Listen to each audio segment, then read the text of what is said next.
ఈ ప్రార్థన కూడా ఉంది అంటే సంసోను ఉంది కదా. సంసోను జీవితాన్ని మనం చూస్తే న్యాయాధిపతుల గ్రంథము 4 అధ్యాయాల్లో మనం చూస్తాం. 4 అధ్యాయాలు. ఏ అధ్యాయాలు?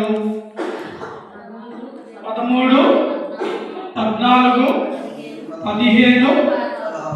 ఈ 4 అధ్యాయాలలో సంసోను జీవితాన్ని పరిశుద్ధాత్మ దేవుడు మరి పొందుపరిచినట్లుగా మనం ఈ 4 అధ్యాయాల్లో మనము చూస్తూ ఉంటాము. ఈ 4 అధ్యాయాల్లో మనం స్పష్టంగా మరి సంసోను యొక్క జీవితాన్ని మనం చూస్తాం. సంసోను యొక్క 40 సంవత్సరాల జీవిత చరిత్ర ఎక్కడుంది? ఈ 4 అధ్యాయాలలో రాయబడి ఉంది. 4 అధ్యాయాల్లో 40 సంవత్సరాల జీవిత చరిత్ర రాయబడింది. అంటే ఆయన పుట్టిన నుండి మరణం వరకు. 13వ అధ్యాయంలో ఆయన ఏమయ్యాడు? పుట్టాడు. 16వ అధ్యాయంలో ఆయన ఏమయ్యాడు? మరణించాడు. అంటే 4 అధ్యాయాలు మాత్రం మనకు కనిపిస్తూ ఉంటాడు.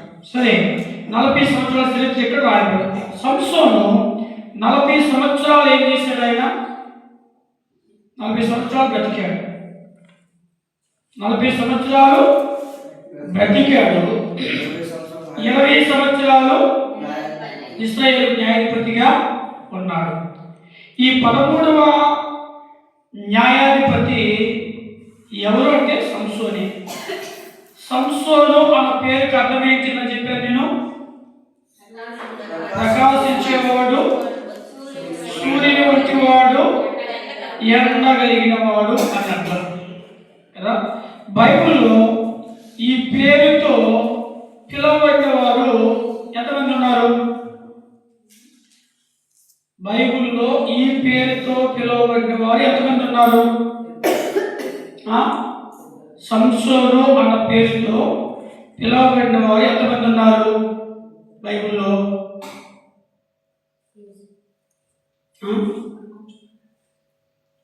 సంసోను అన్న పేరుతో పిలువబడిన వారు ఎంతమంది? ఆశ్చర్య వల్ల ఒకరు, ఇద్దరు, ముగ్గురు, ఎంతమంది? ఒక్కడే. సంసోను పేరుతో ఈ 66 పుస్తకాల్లో సంసోను పేరుతో పిలువబడిన వాడు ఒకే ఒక వ్యక్తి మాత్రమే ఉన్నాడు. ఇంకా అలాంటి పేరుతో పిలువబడిన వారు ఇంకెవరు కూడా లేరు. ఈ తండ్రి పేరు ఏంటి? మనోహర్. తల్లి పేరు తెలియదు, ఎందుకంటే రాయబడ. ఒక విధంగా సంసోనుకు 40 సంవత్సరాలు ఫిలిస్తీన్ల బానిసత్వం నుండి ఇశ్రాయేలును విడిపించడానికి, ఇశ్రాయేలును రక్షించడానికి దేవుని చేత ఒక ప్రత్యేకమైనటువంటి ప్రణాళికతో ఒక ప్రత్యేకమైనటువంటి ఆ యొక్క వరముతో దేవుడు ఏం చేశాడంటే ఈ లోకానికి పంపించాడు. ఒక ప్రత్యేకమైనటువంటి వరముతో, ప్రత్యేకమైన దర్శనముతో ఈ లోకానికి సంసోను వచ్చాడు. ఇది మనందరికీ తెలిసినటువంటి 13వ అధ్యాయంలో స్పష్టంగా వ్రాయబడి ఉంటుంది. కాబట్టి సంసోను జీవితంలో ఈ 4 అధ్యాయాల్లో 2 సందర్భాలు మనకు కనిపిస్తూ ఉంటాయి. ఏ సందర్భాలు అంటే ప్రార్థన చేసినట్లు 2 సందర్భాలు కనిపిస్తాయి. మరి ఇంకెక్కడ మనకి కనబడదు. ఎక్కడెక్కడ? ఇప్పుడు చదువుకున్న 15వ అధ్యాయము 18వ వచనం. మనం చదువుకున్న 16వ అధ్యాయము 28వ వచనం. ఈ 2 సందర్భాలు తప్ప ఇంకెక్కడ కూడా సంసోను ప్రార్థన చేసినట్లు మనకి కనిపించదు. ఎక్కడ కూడా మనకి కనిపించదు. సరిగ్గా మనం చదువుకున్నాము 15వ అధ్యాయంలో 18వ వచనం మనం చదువుకున్నాం కదా. చూస్తే ఇక్కడ సంసోను ఏం చేశాడు అంటే మరి ఒక్క గాడి ఎముకతో ఎంతమంది చెప్పాడు? 1000 మంది చెప్పి గొప్ప ఏం తీసుకొచ్చాడు? గొప్ప విజయాన్ని తీసుకొచ్చాడు, గొప్ప రక్షణ తీసుకొచ్చాడు. అక్కడ మనం చూస్తాం కదా. చూడండి, ఎక్కడైతే గొప్ప విజయం ఉంటుందో అక్కడ గొప్ప అక్కర కూడా ఉంటుంది అనేది మనము జ్ఞాపకం చేసుకోవాలి. ఎక్కడ గొప్ప విజయం ఉంటుందో, ఎక్కడ గొప్ప జయ జీవితం ఉంటుందో అక్కడ ఖచ్చితంగా ఏదో ఒక లోటు, ఏదో ఒక అక్కర, ఏదో ఒక అవసరత అనేది ఖచ్చితంగా ఉంటుంది అనేది మనము జ్ఞాపకం చేసుకోవాలి. ఇక్కడ చూసినట్లయితే ఈ 15వ అధ్యాయంలో సంసోను గాడి ఎముకతో ఎంతమందిని చెప్పాడు? 1000 మందిని చెప్పాడు. అక్కడ సందర్భం మనకు తెలిసినటువంటి సందర్భం కదా. అక్కడ మనం చూసినట్లయితే ఫిలిష్తీయులు యూదా వారి మీదకి వచ్చినప్పుడు సంసోను యుద్ధానికి వెళ్ళి పచ్చి గాడి యొక్క ఎముకను పట్టుకొని ఆ ఎముకతో ఎంతమందిని చెప్పాడంటే 1000 మందిని. చూడండి మాట. గాడి దవడ ఎముకతో ఒక కుప్పను 2 కుప్పలను నేను చంపి ఉన్నాను. గాడి దవడ ఎముకతో 1000 మంది నరులను చంపి ఉన్నాను. చూడండి, 1000 మంది నరులను ఏం చేశాడు? చంపినట్లుగా మనం చూస్తూ ఉంటాం. ఇప్పుడు ఇక్కడ వారిని చంపి ఈ ఇశ్రాయేలుకు యూదా వారికి ఏం తీసుకొచ్చాడు? చూడండి అక్కడ నా మాట కూడా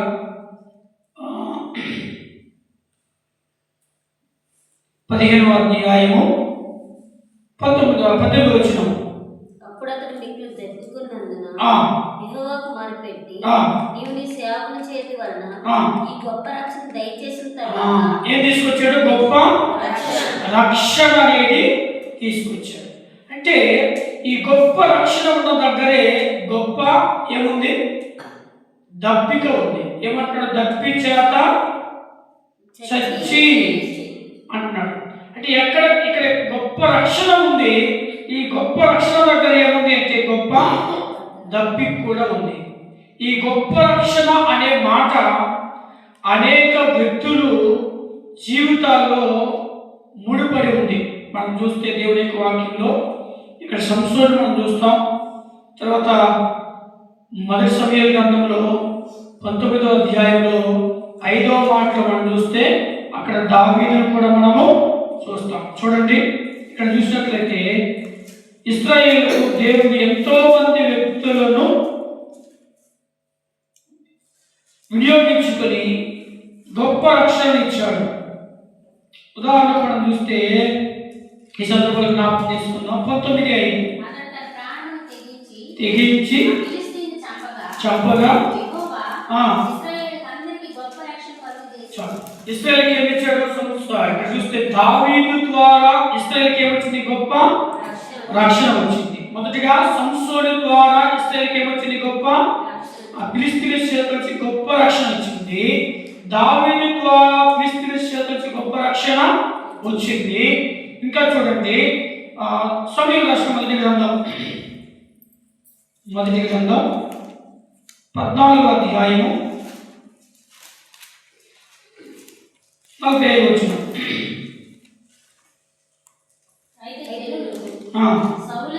సౌలుతో ఇశ్రాయేలుకి ఎంత గొప్ప రక్షణ కలుగజేసిన యోనాతాను మరణమున. చాలు. ఇప్పుడు యోనాతాను ద్వారా ఇశ్రాయేలుకి ఏమొచ్చింది? గొప్ప రక్షణ. సంసోను ఫిలిష్తీయుల చేత నుంచి గొప్ప రక్షణ ఇచ్చాడు. దావీదు ఫిలిష్తీయుల చేత నుంచి గొప్ప రక్షణ ఇచ్చాడు. యోనాతాను కూడా ఏమి ఇచ్చాడు? గొప్ప రక్షణ. ఇంకా చూడండి, 2వ సమూయేలు గ్రంథంలో మనం చూస్తాం. 2వ సమూయేలు గ్రంథము 23వ అధ్యాయం 10వ వచనం. 23:10. చేయి తిమ్మిరిగా దాన్ని కట్టుకుని పోవు వరకు ఫిలిష్తీయులను అతను చేయించి వచ్చెను. ఆ దినుడు యెహోవా ఇశ్రాయేలు గొప్ప రక్షణ కలుగజేసెను. చూడండి, ఇక్కడ చూసినట్లయితే ఎవరి ద్వారా వచ్చింది గొప్ప రక్షణ అంటే ఎలియాజరు అని అక్కడ మనం చూస్తాం. ఎలియాజరు ద్వారా ఫిలిష్తీయుల చేతిలో నుంచి ఇశ్రాయేలుకి ఏమొచ్చింది? గొప్ప రక్షణ. అదే సమయంలో రాసిన గ్రంథము అదే అధ్యాయం 11 వచనం 23-11 రెండో సమయంలో మరియు 30 మంది అధిపతుల్లో శ్రేష్టమైన ముగ్గురు గోత్రకారులు అదుల్లాం పురములో నుండి దావీదు వద్దకు వచ్చినప్పుడు ఫిలిష్తీయులు రఫాయిము లోయలో దొడ్డి దిగి ఉండిరి. దావీదు దుర్గము నుండెను. ఫిలిష్తీయుల దండు కావలి వారు బెత్లెహేములో ఉండిరి. దావీదు బెత్లెహేము గడి దగ్గరనున్న బావి నీళ్లు ఎవడైనా నాకు తెచ్చి వచ్చిన ఎడల ఎంతో సంతోషించుతునని అధికారితో పలుకగా ఆ ముగ్గురు బలాఢ్యులు ఫిలిష్తీయుల దండు కావలి వారిని వాడించి దారి చేసుకుని పోయి బెత్లెహేము గడి దగ్గర బావి నీళ్లు చేరి అప్పుడు ఆ చేని మధ్య నిలిచి ఫిలిష్తీయులు దాని మీదకి రాకుండా వారి నిలబెట్టి రథము చేయుట వలన యెహోవా ఇశ్రాయేలు గొప్ప రక్షణ కలుగజేసెను. ఇక్కడ చూసినట్లయితే ఎవరు అంటే సమ్మ ద్వారా ఇశ్రాయేలుకి ఏమొచ్చింది? గొప్ప రక్షణ. చూడండి, ఐదుగురు వ్యక్తులు విషయం ఇక్కడ. 5 వ్యక్తులు ఎవరు? సంసోను ద్వారా గొప్ప రక్షణ. 2 దావీదు ద్వారా గొప్ప రక్షణ. 3 యోనాతాను. 4 ఎలియాజు. 5 షమ్మా. ఈ 5 వ్యక్తులు మనం ఇక్కడ చూసుకుంటున్నాం. దేవుడు ఒక్కొక్క వ్యక్తిని కోరుకొని ఏం చేశాడంటే వారి ద్వారా ఇశ్రాయేలుకు గొప్ప రక్షణ అనేది కలుగు చేశాడు. అది సంసోనైనా, అది దావీదైనా, అది యోనాతానైనా, అది ఎలియాజరైనా, అది సమ్మా అయినా ఏం కలుగు చేశారు అంటే గొప్ప రక్షణ కలుగు చేశారు. ఎక్కడైతే గొప్ప విజయం ఉంటుందో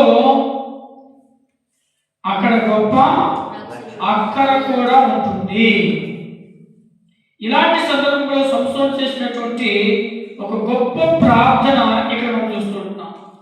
అది మనం 15వ అధ్యాయం 18 వచనం మనం చదువుకుందాం. యెహోవాకు మొరపెట్టి నీవు నీ సేవకుడి చేతి వలన ఈ గొప్ప రక్షణ దయచేసిన తరువాత నేనిప్పుడు ఈ గొప్ప దప్పిచేతులు చచ్చి సున్నతి పొందిన వారి చేతిలో పడవలెనా అని వేడుకొనగా. చూడండి, ఇక్కడ చూసినట్లయితే ఈ యొక్క 18వ వచనంలో కొన్ని తలంపులు మనం చూస్తే ఇక్కడ స్పష్టంగా రాయబడుతుంది. అంటే ఒక బలమైన ప్రార్థన. ఎందుకంటే ఈ ప్రార్థనకు వెంటనే ఏమొచ్చింది? జవాబు వచ్చింది. ప్రార్థన చేసిన వెంటనే ప్రార్థనకి ఏమొచ్చింది అంటే జవాబు అనేది వచ్చినట్లుగా మనం ఈ యొక్క వచనంలో మనం చూస్తూ ఉంటున్నాం. ఈ 18వ వచనంలో ప్రార్థన చేశాడు సంసోను. 19వ వచనంలో ఏమొచ్చింది? ప్రార్థనకు జవాబు అనేది వచ్చినట్లుగా మనం చూస్తుంటున్నాం. వెంటనే జవాబు వచ్చింది. అంటే గోతిని కూడా చీల్చినటువంటి ప్రార్థన. సంసోను దప్పి చేత చచ్చిపోతున్నట్టు ప్రార్థన చేస్తే వెంటనే ఏం చేశాడు? దేవుడు గోతిని చీల్చి నీటినిచ్చాడు. అంటే ఎంత బలమైన ప్రార్థన అంటే సంసోను దేవునికి మొదలుపెట్టిన వెంటనే దేవుడు వెంటనే ఏం చేశాడంటే స్పందించి జవాబు అనేది ఇచ్చాడు. చూడండి, కొన్ని ప్రార్థనలు ఎలా ఉంటాయి అంటే వెంటనే దేవుడు జవాబు ఇచ్చేస్తాడు. అంటే ఇక్కడ ప్రార్థన చేస్తున్న వ్యక్తి ఎలా ప్రార్థన చేస్తున్నాడో అని కనుక మనం గ్రహిస్తే గమనిస్తే ఖచ్చితంగా దేవుడు వెంటనే జవాబిస్తాడా అంటే ఖచ్చితంగా దేవుడు మన ప్రార్థనకు జవాబు అనేది ఇస్తాడు. దేవుడిచ్చే జవాబు ఎంత బాగా ఉంటుంది అంటే మన ఊహకి ఆ జవాబు అనేది ఆయన ఇచ్చినప్పుడు మన ఊహకనే అదేమవుతుందంటే అందదు. మన ఊహకు మించి ఆయన అందనంతగా ఉంటుంది ఆ ప్రార్థన. ఊహకు మించినంతగా ఆ ప్రార్థనకు జవాబు అనేది ఉంటుంది, దేవుని యొక్క జవాబు. నిజానికి మనం చదువుకున్నటువంటి వచనములో ఆ యొక్క ప్రాంతంలో ఏ ప్రాంతం అది లేహి కదా. ఆ ప్రాంతంలో ఏమి లేదు, ఆ ప్రాంతంలో నీళ్లు లేవు. ఒకవేళ ఆ ప్రాంతంలో నీరు ఉంటే, నీరు త్రాగేంత అవసరం ఉంటే సంసోను ప్రార్థన చేసేవాడు కాదు కదా. ప్రార్థన అనేది చేసేవాడు కాదు. దేవునికి అడిగేంత అవసరత ఉండేది కాదు. ఎందుకు? అక్కడ నీళ్ళుంటే నీళ్లు తాగుతాడు, ఇక నీతో నాకేమి పని అంటాడు.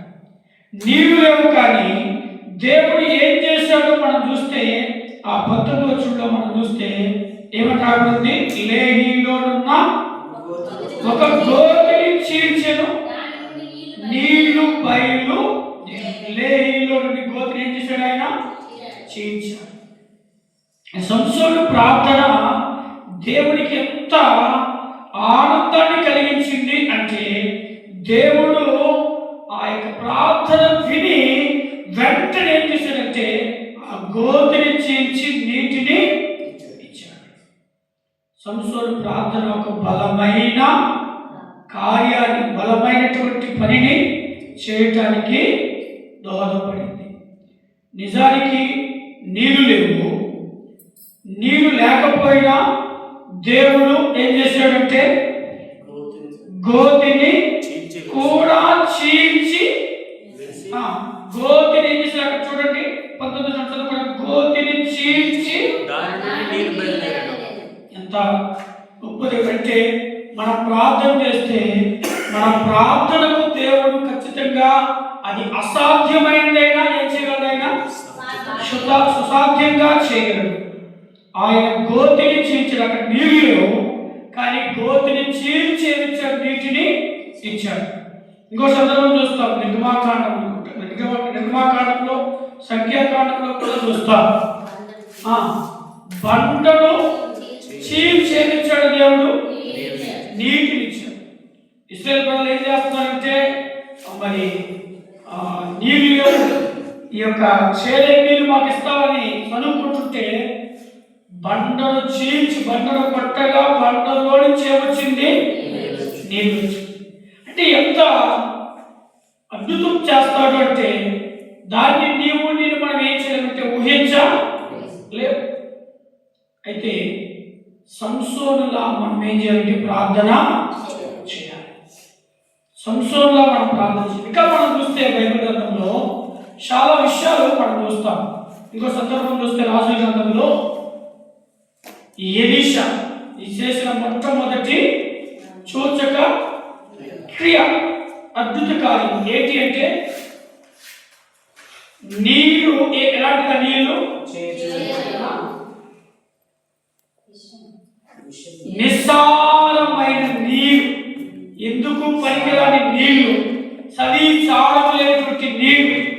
ఆ నీటిని ఎలీషా ఏం చేశాడు? నీటిలో ఉప్పు వేయగా నీళ్ళేమైంది? ఒక సారం వచ్చింది ఆ నీటికి.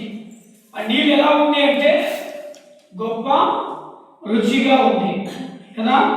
ఇప్పుడు నేను అంటాను, దేవుడు నీటిని తీసుకురావాలి అంటే ఎలాగైనా దేవుడు నీటిని తీసుకురాగలడు.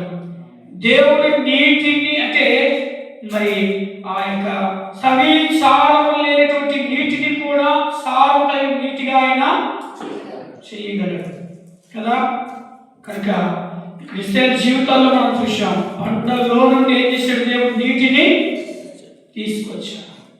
జీవితకాలం అంతా ఒక రాయి నీటిలో, చూడండి, ఒక రాయి నీటిలో ఉన్నటువంటి దాన్ని మనం బయటికి తీసుకొచ్చి దాన్ని పగలగొట్టామనుకోండి, దాంట్లో నీళ్ళు వస్తుందా? దాంట్లో నుంచి నీళ్ళు అనేవి రావు, నీళ్లు దాంట్లో ఉండవు. కానీ మన దేవుడు చూడండి, ఒక బండలో సైతము నీటిని తీసుకురాగలిగినటువంటి దేవుడు. అంత శక్తి మన దేవునికి ఉంది. దేవుడు లేనివి ఉన్నట్టుగా, ఉన్నవి లేనట్టుగా చేయగల శక్తి సమర్థుడు మన దేవుడు. అయితే మనం ఏం చేయాలి? నమ్మాలి. అలా చేయగలని చేయాలి మనము. ఈ రాత్రి సంశోధన ప్రార్థనకి వచ్చినటువంటి ప్రతిఫలము, జవాబు ఏదైతే ఉందో అది మనం చూస్తుంటే ఒక గోతినైనా చేర్చగలడు మన ప్రభు. మన ప్రభు ఏం చేయగలడు? గోతిని కూడా చేర్చగలడు. ప్రభు మనకు సహాయం చేయడానికి, ప్రభు మనకు మరి యొక్క అక్కర్లను, మన అవసరాలను తీర్చడానికి, ప్రభు మనకు మన ప్రార్థనకు జవాబు ఇవ్వడానికి ఆయన ఏదైనా చేయగలని మనం ఏం చేయాలి? నమ్మాలి. అప్పుడే దేవుడు కార్యాలను మనము కల్లారా చూస్తాం. అప్పుడే దేవుడు మన జీవితంలో గొప్ప కార్యాలు చేయగలడు. ప్రార్థన అనేది మన పరిమితితో చేసేది కాదు. ప్రార్థనకి ఏమి లేదు? పరిమితి లేదు. అంటే దేవుడు ఇంతవరకే చేస్తాడు అనేసి దానికి ఒక బార్డర్లో చేసేది కాదు. దేవుణ్ణి అడగటము, మనము అడిగాము అంటే అది మన జీవితంలో ఖచ్చితంగా చేస్తాడు. అందుకే రాజుల గ్రంథంలో మనం చూస్తే చాలా సందర్భాలు రాయబడి ఉంటాయి. రాజుల గ్రంథంలో 19వ అధ్యాయం అనుకుంటా, అక్కడ ఏలియా మనం చూస్తే ఏలియా ప్రార్థన చేస్తున్నాడు. ఏమని ప్రార్థన చేశాడంటే 4 తొట్టుల నిండా ఏం చేశాడు? నీటిని నింపి ఒక పశువుని ఏం చేశాడు?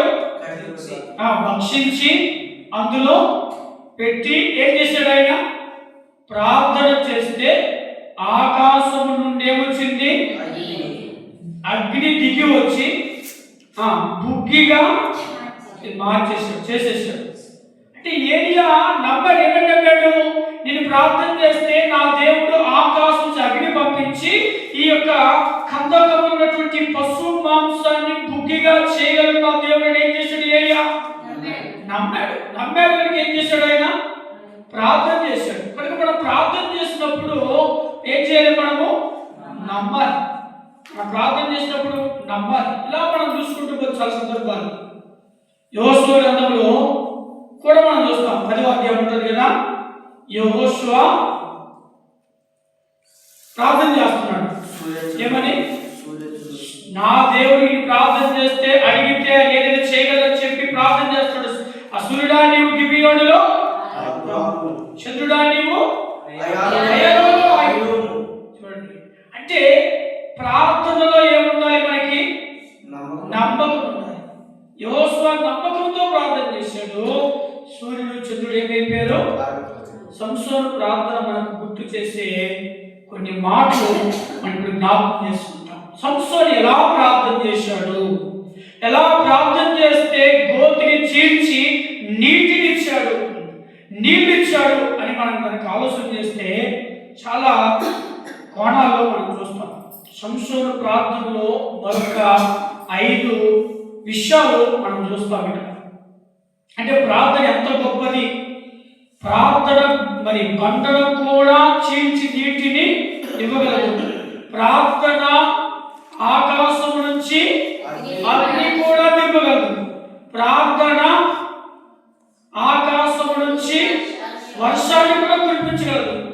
ప్రార్థన సృష్టిని ఆపగలదు. ప్రార్థనకు అంత శక్తి ఉంది. ప్రార్థన చూడండి, ప్రార్థన అణుబాంబు కంటే శక్తివంతమైనది.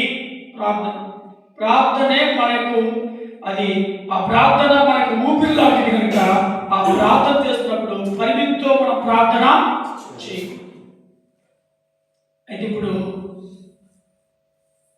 సంసోను ఎలా ప్రార్థన చేశాడు అంటే కొన్ని విషయాలు కొద్దిగా చూసి ముగించుకుంటాం రండి. ఈ 15వ అధ్యాయము 18వ మాటలోనే మనం ఉంటాం ఈ 5 విషయాలు కూడా. ఈ 17-18లో మనం చూస్తే ఇక్కడ చదవద్దు కానీ ఇక్కడ ఏమని రాబడింది అంటే చాలా స్పష్టంగా మనం చూస్తాము. ఏమందంటే చూడండి, అప్పుడు అతడు మిక్కిలి దప్పికొనినందున యెహోవాకు మొర్రపెట్టి. అంటే మొట్టమొదటిగా సంసోను యొక్క ప్రార్థన ఎలాంటిది అంటే యెహోవా నామములో ఆయన ప్రార్థన చేస్తున్నాడు. సంసోను ప్రార్థన మనకి గుర్తు చేసే మొట్టమొదటి ఏంటంటే యెహోవా నామం అని ఏం చేస్తున్నాడు, ఆయన ప్రార్థన చేస్తున్నాడు. యెహోవా అనే నామము ద్వారా ప్రార్థన చేస్తున్నాడు. చూడండి, ఇక్కడ మనం నేర్చుకోవాల్సిన విషయం ఇది. మనం ప్రార్థన చేసేటప్పుడు యెహోవా నామములో, దేవుని నామములో మనం ప్రార్థన చేయాలి. దేవుని నామములో ఏ ప్రార్థన అయినా మనకేమిస్తుందంటే విజయాన్ని ఇస్తుంది. ఎగ్జాంపుల్, ఉదాహరణకు ఇక్కడ సంసోను కావచ్చు, అలాగే మొదటి సమూయేలు గ్రంథము 17వ అధ్యాయంలో మనం చూస్తే 45 వచ్చినప్పుడు చదువుతుంది. కానీ దావీదు ఫిలిష్తీయుడైనటువంటి గొలియాతు మీదకి యుద్ధానికి వెళ్తున్నప్పుడు ఎలా వెళ్ళాడంటే ఆయన యెహోవా నామమున నేను నీ మీదికి వచ్చిచున్నాను అంటున్నాడు. అంటే దేవుని నామం అంత బలమైనది. అందుకే ఇప్పుడు మనం ఒక పాట పాడాం. ఏం పాట? ఎంతో కదా. కనుక ఆయన నామం ఎంతో బలమైనది. ఆయన నామములో మనం ఏం చేయాలి? ప్రార్థన చేస్తే మనకు ఎలాంటి విజయానైనా ఆయన సమర్పించగలడు. సరే, యెహోవా నామమున ప్రార్థన ప్రారంభించే వ్యక్తి ఎవరైనా ఉన్నారా? ఎవరు?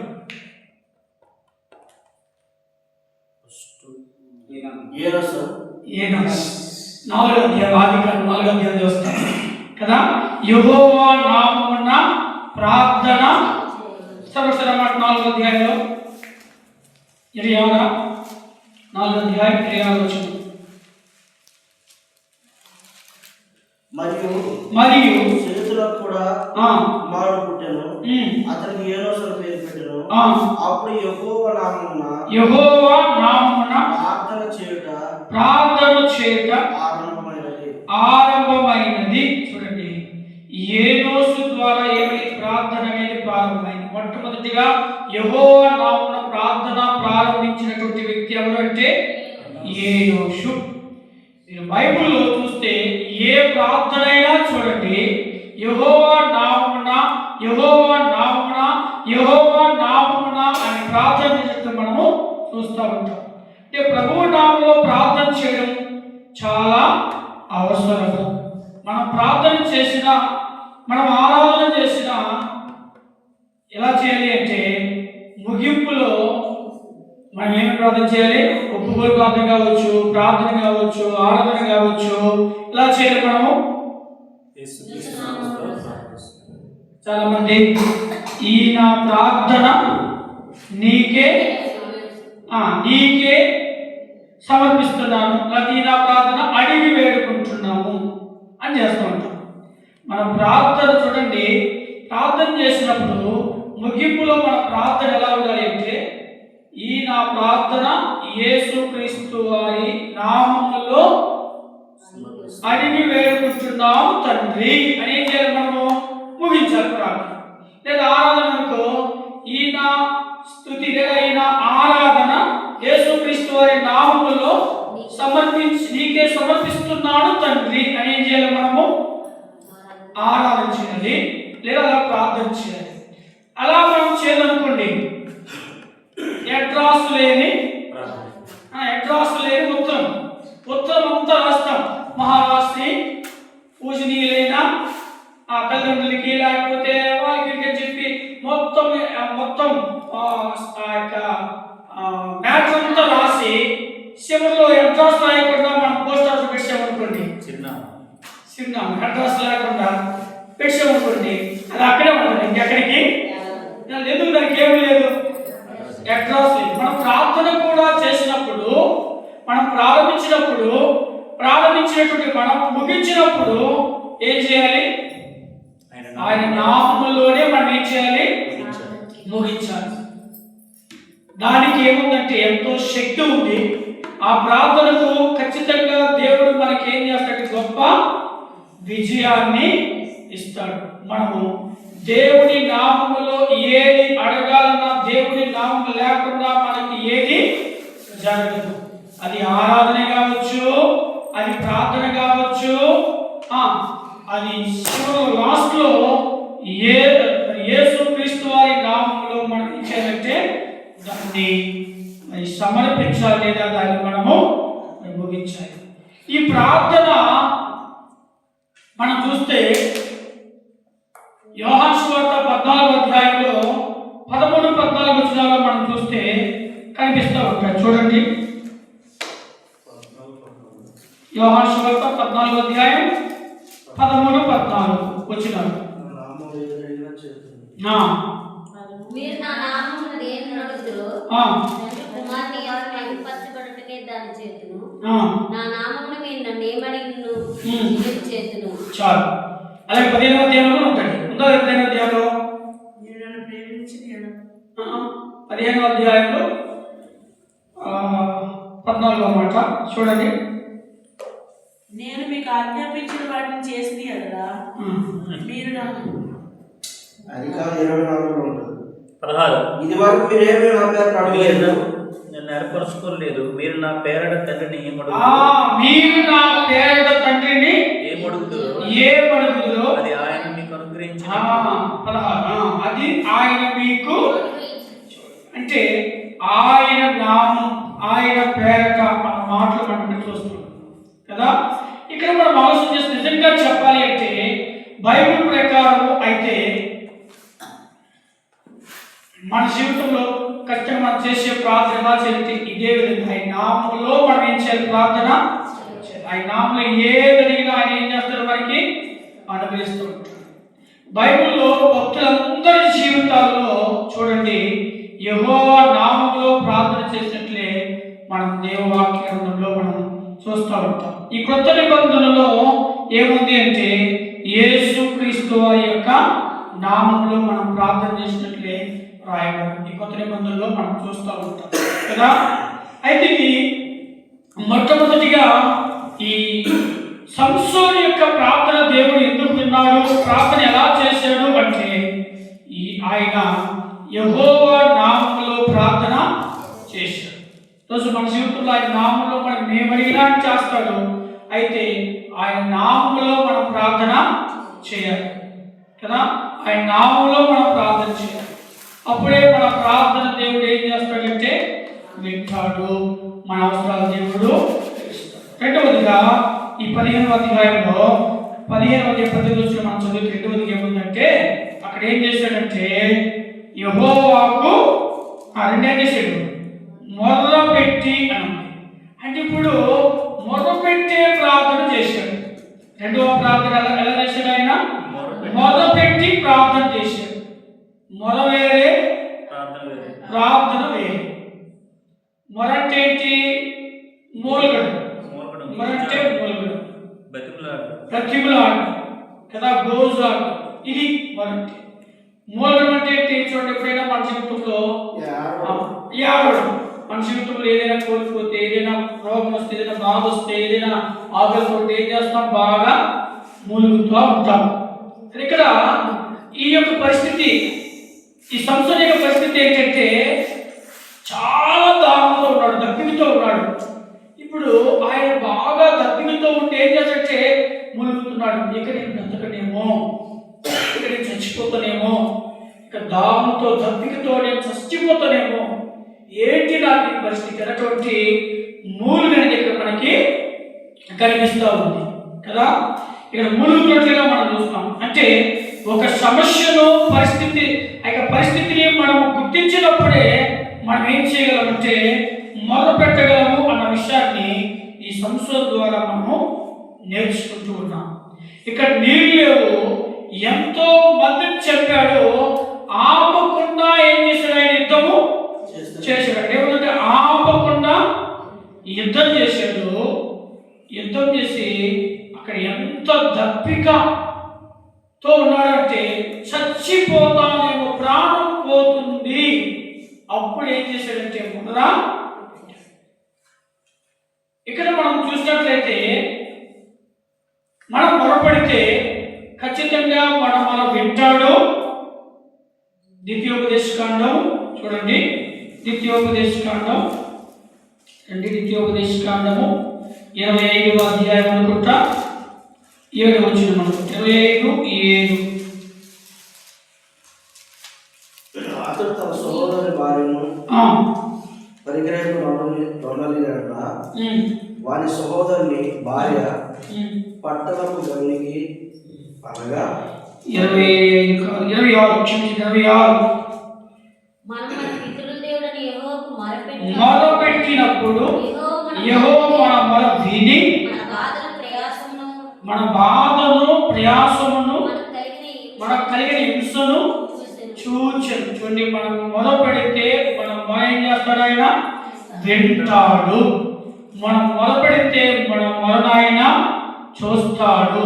ఇంకా మన 107వ కీర్తనలో మనం చూస్తే వారు కష్టకాలం యెహోవాకు మొదలుపెట్టిరి, వారు ఆపద నుండి ఆయన ఏం చేశాడు? ఆయన విడిపించను అన్న మాట మనం చూస్తాం 107:6.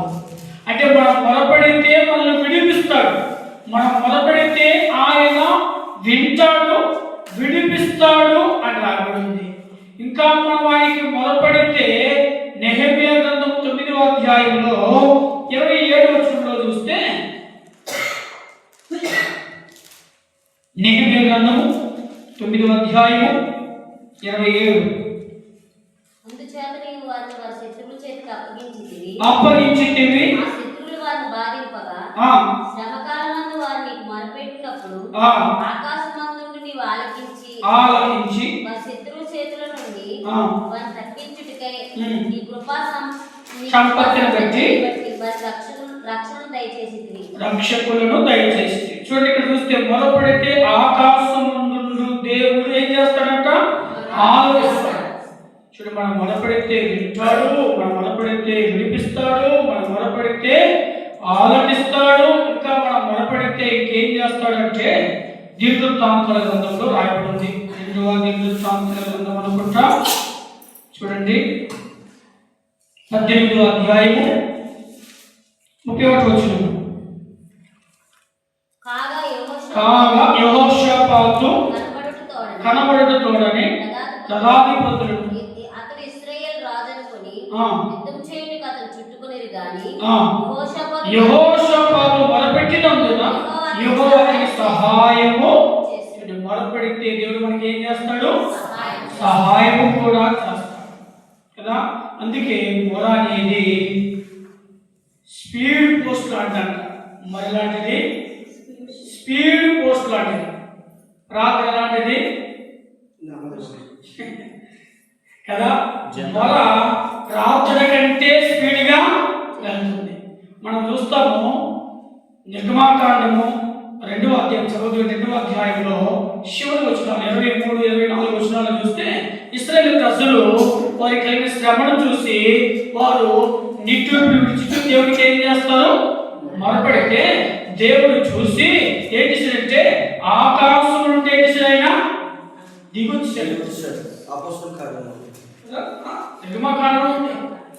ఆయన దిగొచ్చేసాడు. వాళ్ళు చూసి వారి యొక్క మూలుగులు వారి మొదలు విని ఆయన ముట్టలేక దిగొచ్చాడు. బైబిల్లో రాబడి అంటే ఆ మొర అంత గొప్పది. ఇంకెంత గొప్పదంటే మొర చూడండి, ఆదికాండం 4వ అధ్యాయంలో ఏబేలు చచ్చిపోయాడు.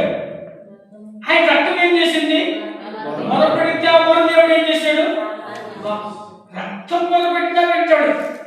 ఇంకా యోబు గ్రంథంలో కాకులు మొరపెడితే దేవుడు ఏం చేశాడు?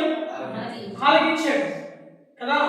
తర్వాత మనం చూసినట్లయితే యావేలు గ్రంథంలో పశువులు మొరపెడితే దేవుడు ఏం చేశాడు? అంటే మరంత ఉన్నతమైనది, అంత గొప్పది, అంత మరి స్పీడ్ అయినది కనుక ఇప్పుడు సంసోను మొరపెట్టి ప్రార్థన చేశాడు. అంటే మూలుగుతూ ప్రార్థన చేశాడు. ఆ ప్రార్థన దేవుడు ఏం చేశాడు? విన్నాడు. ఏం చేశాడు? జవాబు ఇచ్చాడు. ఏంటి ఆ జవాబు? గోతిని